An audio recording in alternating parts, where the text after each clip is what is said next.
Welcome to the debate. Imagina abrir el libro de autoayuda más vendido del momento y que la primera línea diga literalmente: felicidades si estás totalmente quebrado, destrozado por dentro y llorando de dolor. Sería un fracaso de ventas, claro. Exacto. Lo cerrarías de inmediato. O sea, va en contra de absolutamente todo lo que nuestra cultura moderna del éxito nos enseña. Pero bueno, bienvenidos a este análisis profundo, porque eso es exactamente lo que hace Jesús en el inicio del discurso más famoso, más influyente y, francamente, más disruptivo de la historia humana. Absolutamente. Y es muy común acercarse a este texto esperando encontrar una especie de seminario de moralidad al aire libre, ¿no? La gente se imagina una escena súper pastoral, poética, una brisa suave y un filósofo entregando una lista de sugerencias amables para, digamos, reducir el estrés o ser buenos ciudadanos. Una convivencia armónica y ya. Sí, exacto. Pero cuando realmente te sientas a leer las palabras, esa brisa suave resulta ser un huracán categoría 5 que arrasa con todas nuestras estructuras. Y para entender la magnitud de este huracán, tenemos que situarnos muy bien en el contexto histórico y narrativo, ¿verdad? Venimos del capítulo 4 del Evangelio de Mateo. Jesús acaba de ser llevado al desierto, ayunando 40 días y enfrentando al tentador frente a frente. Una confrontación directa. Totalmente. Y obtiene la victoria allí. Y fíjate que no es con un despliegue de poder sobrenatural espectacular, sino sometiéndose y apoyándose exclusivamente en la palabra de Dios. Tras esa victoria rotunda, él comienza su ministerio en Galilea. Llama a sus primeros discípulos y de repente, multitudes inmensas empiezan a seguirlo. Entonces sube un monte, toma la postura clásica de un maestro con autoridad, se sienta y abre su boca. Y ahí es donde cambia la historia. Ahí cambia todo. Y lo que pronuncia en ese capítulo 5 nos lleva directamente a la tensión central de nuestra conversación de hoy. Nuestra pregunta central es: ¿presenta Mateo 5 principalmente un horizonte liberador que define nuestra nueva identidad en Cristo y nos da una dirección progresiva para caminar en este mundo? Esa es la postura que yo como investigador defiendo. Y yo por mi parte sostengo una perspectiva muy diferente en este diálogo. Yo argumento que estas palabras de Jesús son antes que nada una confrontación directa, casi quirúrgica, a la autosuficiencia humana. O sea, los mandatos que vemos aquí exigen una perfección absoluta, y esto tiene un propósito fundamental: ¿Qué sería? quebrantar cualquier ilusión de mérito propio o justicia personal, para impulsarnos, francamente, a una dependencia total y desesperada de la gracia de Dios. Entiendo perfectamente por qué lo enmarcas de esa manera. Es una lectura muy seria. Pero para establecer mi posición, creo que primero debemos observar cómo Jesús redefine por completo la idea de la plenitud humana. Él comienza usando repetidamente la palabra griega makarios. Ujú. Dichoso, bienaventurado. Exacto, que solemos traducir así. Pero es fundamental entender que Jesús no está dando una receta de moralidad aquí. Él está declarando una realidad ontológica. Espera, define eso para la audiencia. Sí, claro. Con esto quiero decir que está hablando de tu ADN espiritual, de quién eres en tu esencia, no simplemente de lo que haces o debes hacer. Fíjate que un poco más adelante en los versículos 13 y 14, Él no les dice a sus discípulos: oigan, esfuércense mucho por ser la sal de la tierra, o traten de convertirse en la luz del mundo. Él usa el indicativo. Exactamente. Él lo declara como un hecho inamovible. Ustedes son la sal. Ustedes son la luz. Esta identidad precede a cualquier acción. Y bajo esta luz de gracia inmerecida, cuando llegamos al versículo 48 y leemos: sean pues ustedes perfectos como su Padre, yo sostengo que no estamos ante una carga aplastante diseñada para destruirnos. Yo disiento completamente ahí. Déjame terminar el punto. Estamos ante un norte, digamos un horizonte hermoso, que da sentido y dirección a nuestra madurez espiritual. Es el plano de una nueva vida que opera desde el indicativo, es decir, la verdad de lo que Dios ya ha hecho en nosotros, hacia el imperativo, que es cómo debemos vivir en respuesta a esa realidad. Bueno, yo lo abordo desde un ángulo teológico muy distinto. O sea, no creo que podamos correr a celebrar esa identidad gloriosa de sal y luz sin antes haber pasado por la profunda y dolorosa bancarrota espiritual que exigen los primeros versículos. ¿Te refieres a las bienaventuranzas? Sí, Jesús dice, bienaventurados los pobres en espíritu y los que lloran, en los versículos 3 y 4. Y mira, hay un peligro enorme en suavizar este texto para hacerlo encajar en nuestras sensibilidades modernas donde, bueno, todo tiene que ser positivo y afirmador. El estándar de Mateo 5 es diametralmente opuesto a la autosuficiencia que el mundo premia, y lo es precisamente porque es humanamente inalcanzable por cuenta propia. Pero inalcanzable no significa inútil como meta. No, claro que no, pero ver el versículo 48, este mandato a ser perfectos, solamente como un horizonte progresivo o una meta inspiracional, vacía de poder el peso de la ley de Dios.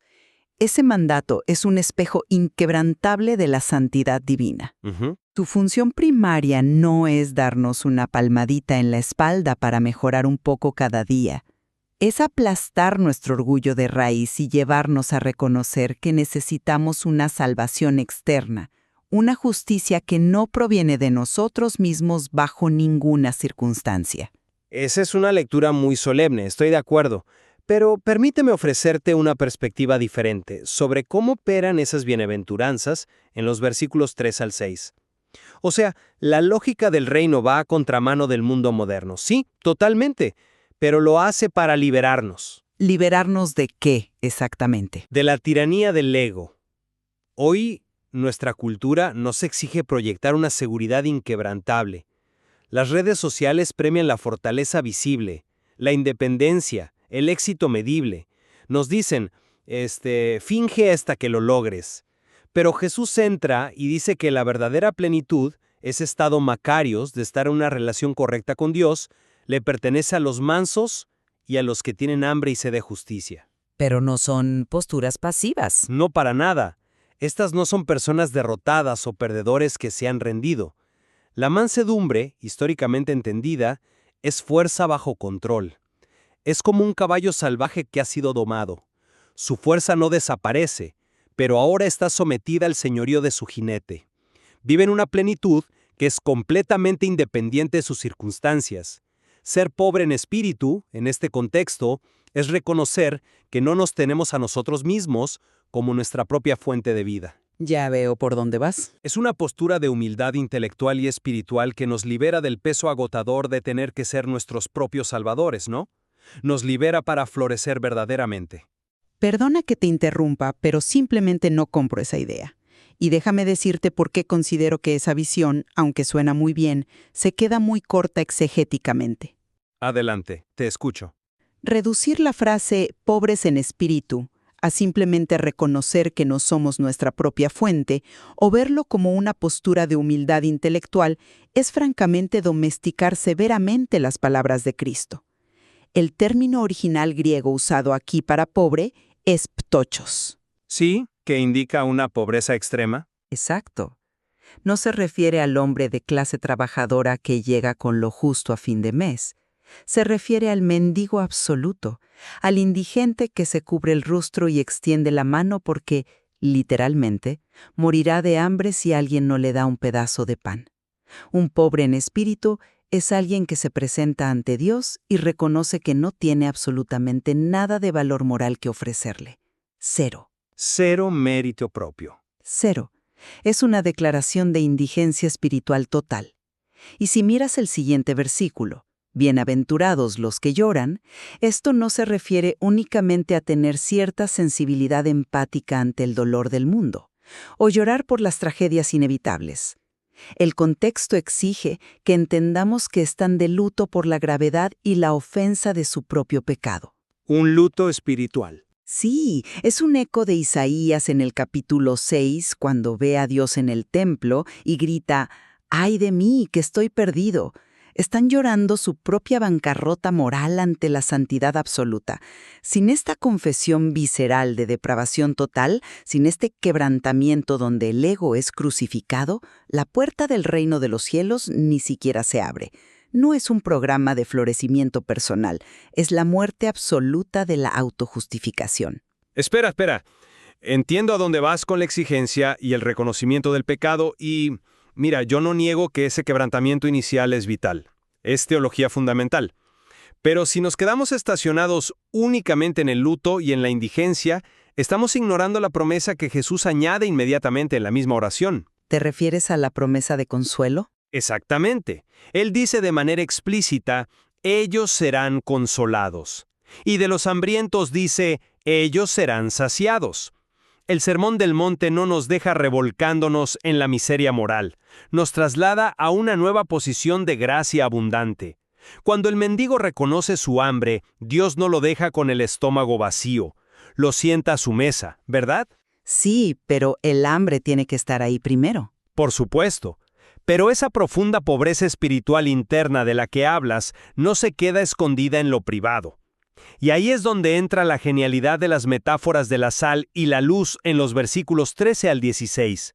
El texto nos muestra cómo ese quebrantamiento interno, una vez que ha sido consolado y saciado por Dios, choca con el mundo exterior. Exactamente, porque el impacto visible es la prueba innegable de lo interno. Así es. Y aquí es donde veo la gracia operando de manera sublime y, digamos, orgánico. Jesús les dice a estos mendigos espirituales perdonados, ustedes son la luz del mundo. Piensa en la naturaleza de la luz. La luz no hace un esfuerzo sobrehumano, no aprieta los dientes, no grita para hacer luz. Simplemente alumbra. Simplemente brilla, por lo que es.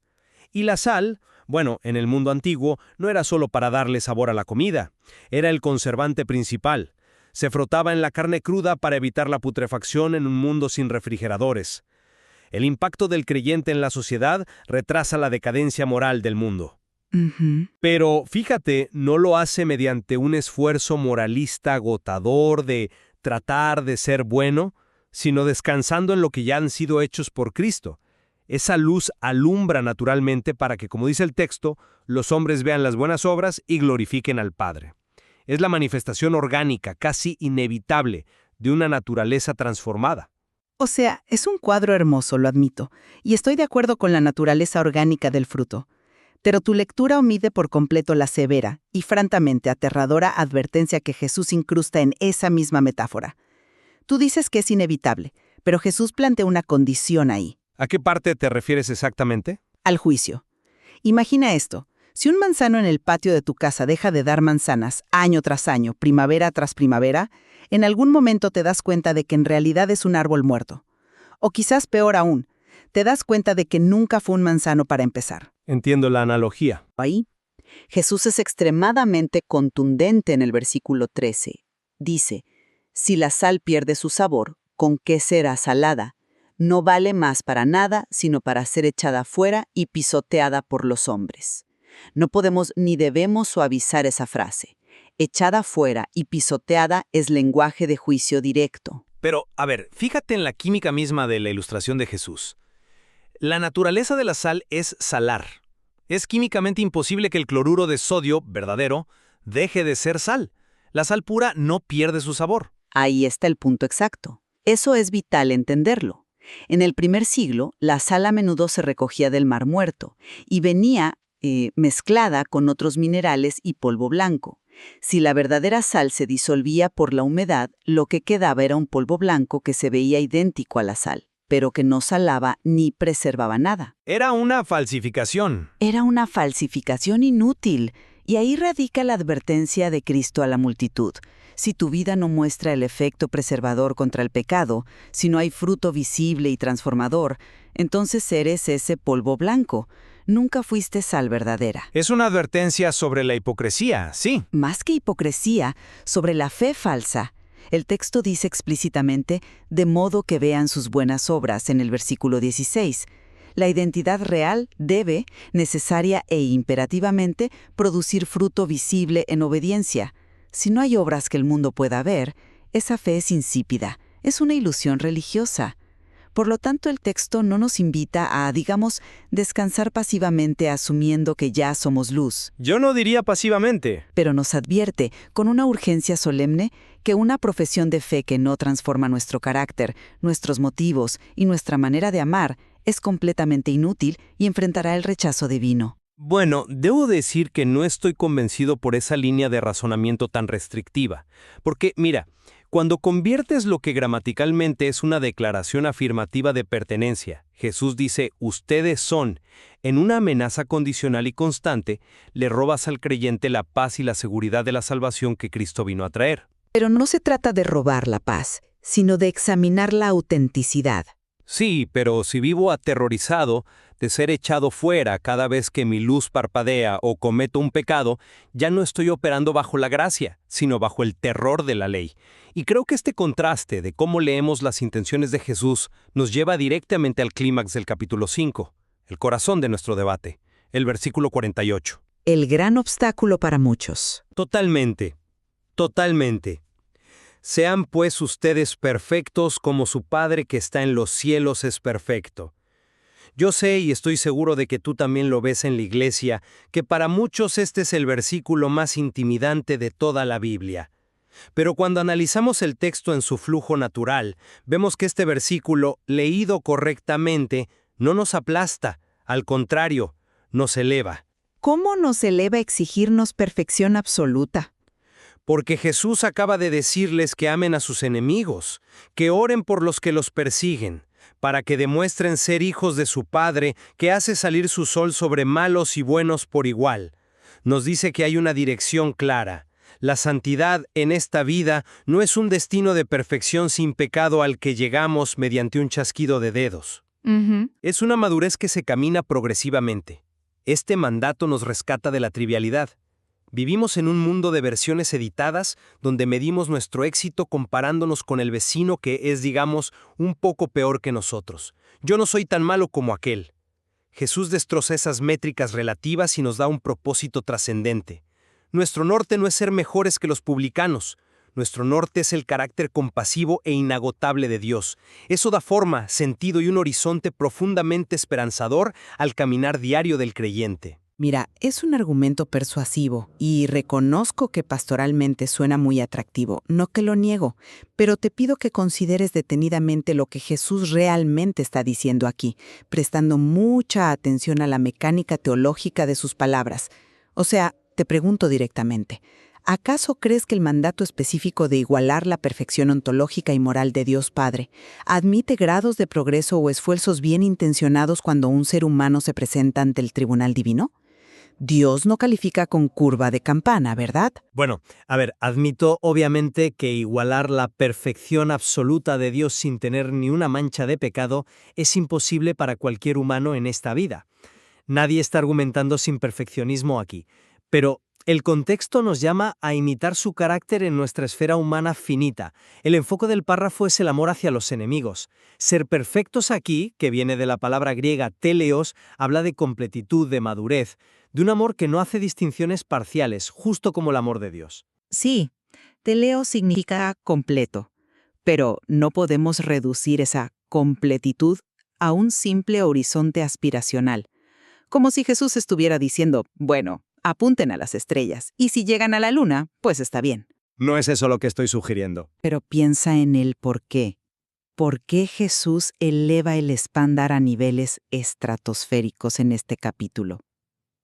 El propósito principal de este cierre, después de haber reinterpretado toda la ley de Moisés, es desmantelar por completo el orgullo fariseo de quienes creen que pueden cumplir los mandatos a medias. Analiza la mecánica de los versículos anteriores.